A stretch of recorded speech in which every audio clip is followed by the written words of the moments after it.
You earn enough, not a fortune, but enough. You're sensible with it. You're not blowing money on things you don't need. You're not reckless. You work hard. You try. And yet, somehow, at the end of every month, the money is gone, not stolen, not wasted in any obvious way, just gone.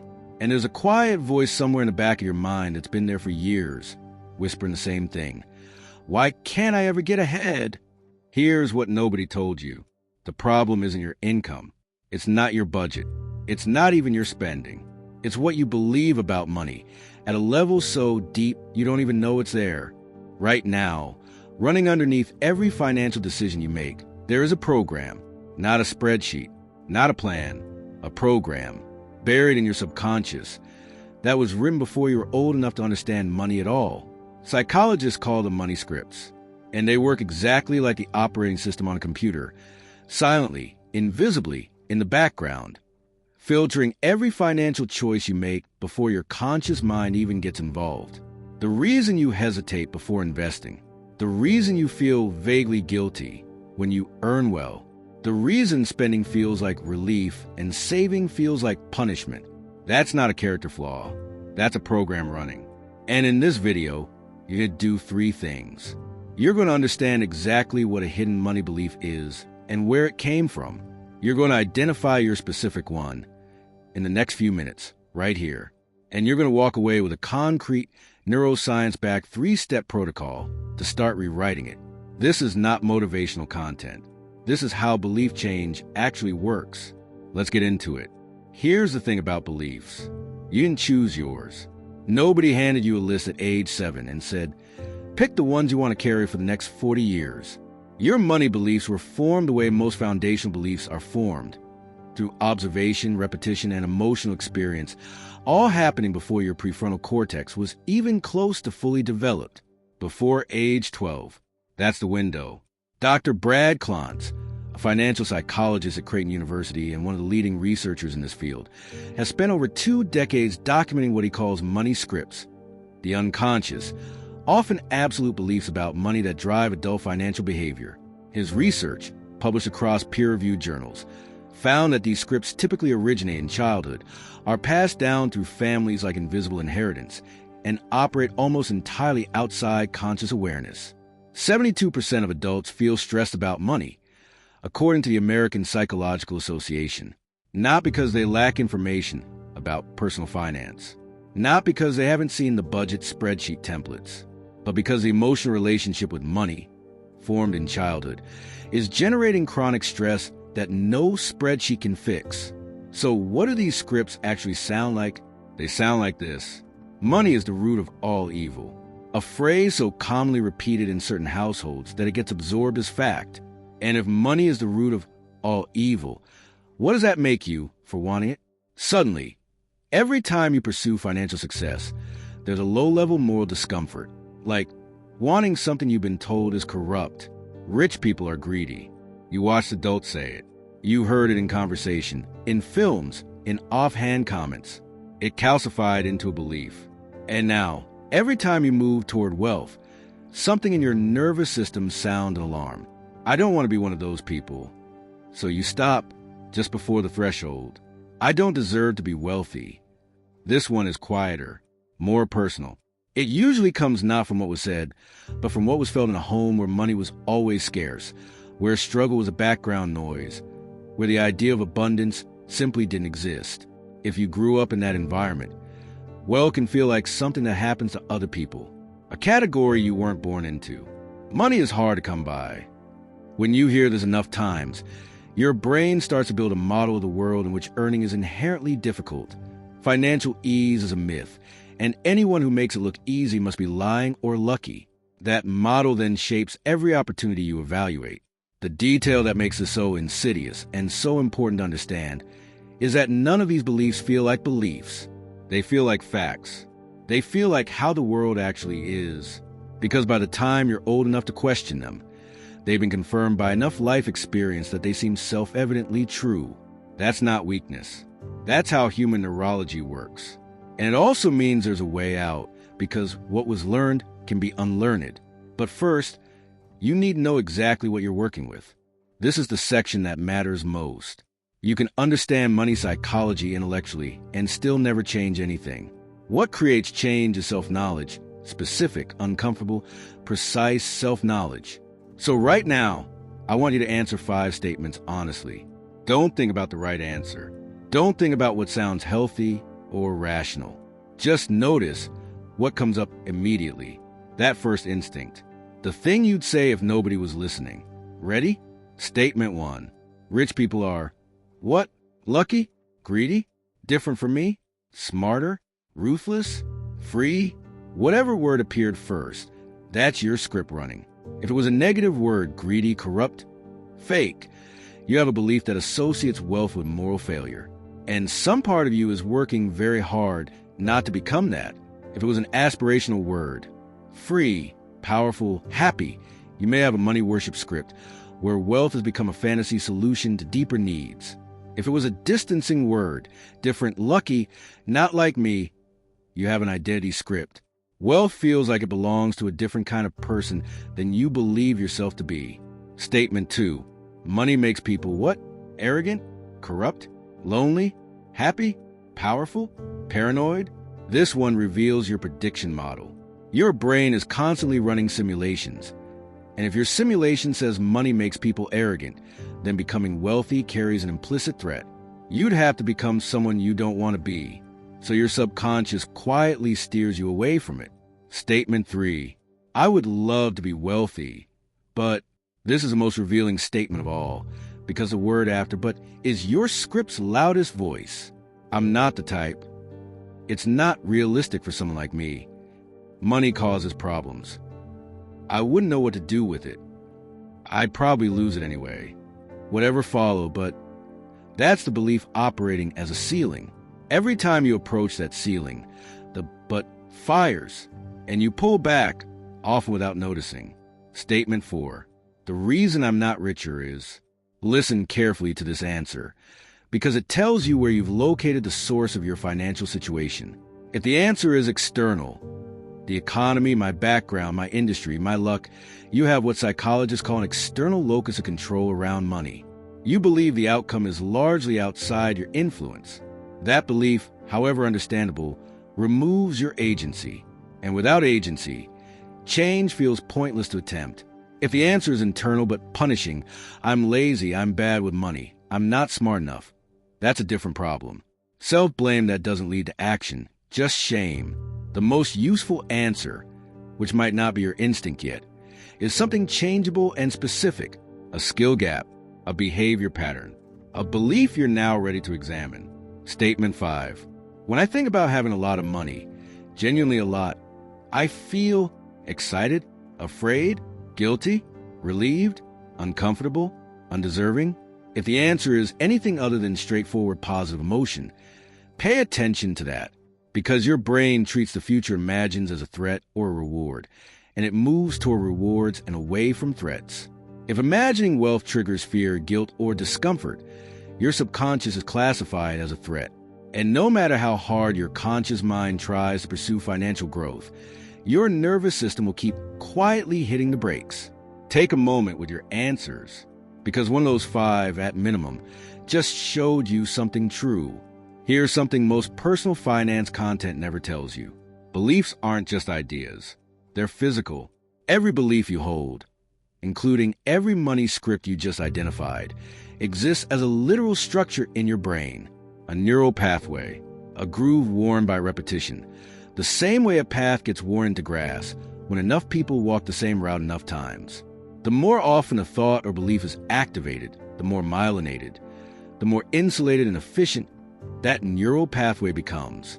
What that means practically, beliefs that have been running for 20, 30 years aren't just habits of thought. They are high-speed superhighways in your brain, and that's why willpower alone can't change them. When you try to override a deeply rooted money belief with raw determination, you're sending a slow local road up against a 6-lane motorway. The motorway wins every time. This is also why affirmations, on their own, don't work. Repeating "I am abundant and wealthy" while your nervous system carries 20 years of scarcity conditioning is like painting over a wall without treating the mold underneath. It looks better for a while, Then the dam comes back through. The paint isn't the problem. The structure underneath is. So what does work? Neuroscience points to three things working together. First, new experiences. Your brain updates its model of the world through experience, not through information alone. Reading about swimming doesn't teach your nervous system how to swim. Getting in the water does. Similarly, reading about wealth psychology doesn't rewire your money beliefs. New experiences with money, even small ones, do. Opening the investment account, having the conversation, making the decision you'd normally avoid. Each of those is a new data point your brain has to incorporate into its model. Second, new evidence. The brain is a prediction machine. It predicts based on available evidence. If the evidence file your brain has been building for 30 years says, wealth is not for people like me, the prediction will keep matching. To change the prediction, you have to deliberately add new evidence, not manufactured evidence. Real evidence from your own life that contradicts the old belief. We'll come back to this in the protocol. Third, emotional memory. This is the one most people miss.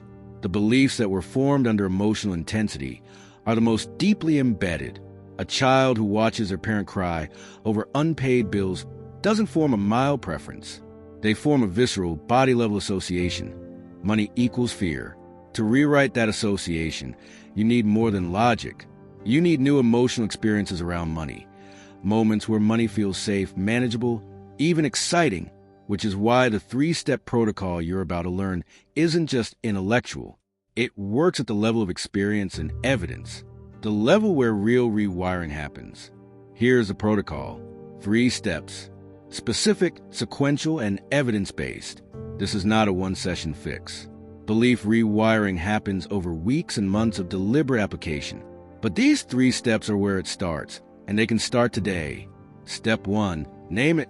Step 1 is the one most people skip, which is exactly why most people don't change. Name the belief. Exactly. In writing. Not a vague sense of it. Not a category. The specific sentence your subconscious has been running. I don't deserve to be wealthy. People like me don't build real money. Money will always be a struggle. Wanting to be rich makes me selfish. Write the actual sentence. Because something important happens when you extract a belief from your subconscious and put it in front of you on paper. It stops being a lens you see through and starts being a thing you can look at. That shift from subject to object is the beginning of every belief change. You cannot examine what you're still swimming in. Get specific. Use the first person. Write it down before you move to step 2. Step 2, source it. Step 2 is to trace the belief back to its origin, not to assign blame, not to dramatize the past, but because named sources have less power than nameless ones. Ask yourself, where did this come from? Not the general answer. I grew up without much money. The specific answer. Was there a moment? A phrase you heard repeatedly? A financial crisis you witnessed at a formative age? A parent's behavior you absorbed without understanding? For most people, 1 or 2 specific memories surface quickly when they look. My father used to say we can't afford luxuries. That's for other people. I remember watching my mom hide the credit card bill before my dad got home. My whole family talked about wealthy people like they were enemies. 1 specific memory, 1 origin point. Find it, and then do something with it that sounds simple but is psychologically powerful. Say this, either out loud or in writing. This belief was formed in a specific context by specific people under specific circumstances that no longer apply to my current life. That sentence is not denial. It's precision. It moves the belief from universal law. Money is hard to come by. To historical event. The adults around me believed money was hard to come by in their specific circumstances in a different time. Universal laws cannot be challenged. Historical events can be left behind. Step 3, counter with evidence. Step 3 is the most important and the most effortful. You need to build an evidence file, not affirmations, not intentions, evidence. Real, specific, verifiable example from your own life or from people you personally know that directly contradict the belief. If your belief is money is only for people born into it, find 3 people who built financial security from nothing, not celebrities, not internet success stories. Real people you know or have encountered directly. Your colleague who paid off their mortgage in 8 years on an average salary. Your uncle who built a business from a spare room. The woman in your community who now owns 3 properties and started with nothing. Real people, real evidence. Write them down. If your belief is, I'm not good with money, find 3 moments from your own history that contradict it. The time you saved for something that mattered and did it. The bill you negotiated down. The impulse purchase you decided against. The month you actually tracked your spending. They don't have to be impressive. They have to be real, because your brain doesn't update on motivation speeches. It updates on data. And when you consciously build an evidence file that contradicts the old belief, reviewing it regularly, adding to it, making it visceral and specific, you are doing something neurologically significant. You are providing the new data that gives the brain permission to build a new pathway, new prediction, new behavior. That is the sequence. It doesn't happen overnight, but it does happen reliably, measurably, for people who do this work consistently. The only thing that doesn't work is knowing about this and doing nothing with it. So to recap, Step 1, name the belief, the exact sentence, in writing. Step 2, source it. Find the origin. Move it from universal truth to historical context. Step 3, counter with evidence. 3 real examples that prove the old belief wrong. That's it. Not complicated, just deliberate. And most people never do it, which is exactly why most people stay stuck in the same financial loop for decades, wondering why nothing changes, never realizing the loop is being generated by a belief they never even knew was running. You now know it's running, which means the next move is yours. Here's what I want from you right now. In the comments below, write down the money belief you identified today, not the polished version, the real one, the sentence that's been running quietly in the background, and that you're choosing to name for the first time publicly. I don't feel like wealth is for someone like me. I've always believed money causes more problems than it solves. Deep down, I think I just lose it anyway. Write it in the comments, because naming it publicly is its own act of interruption. It says, I see this, and I am choosing not to keep running it. Now, if you want to go deeper on everything in this video, the Wealth Mindset Starter Kit is linked in the description. It's free. It includes a full money script assessment, the belief origin exercise, and the 30-day evidence tracker that turns this protocol into a daily practice. If this is the kind of content you've been looking for, subscribe. Every week on this channel, we go into psychology, the neuroscience, and the real mechanics of how wealth is built, and why most people, despite their best efforts, never quite get there. Next video, we're covering something that builds directly on today: why getting a raise almost never makes you richer. The psychological phenomenon that causes the average person to spend every single income increase they ever receive, and the specific system to stop it from happening to you. Don't miss it. The belief that has been holding you back was never really yours. It was handed to you by people who were handed it themselves. You can hand it back. See you in the next video.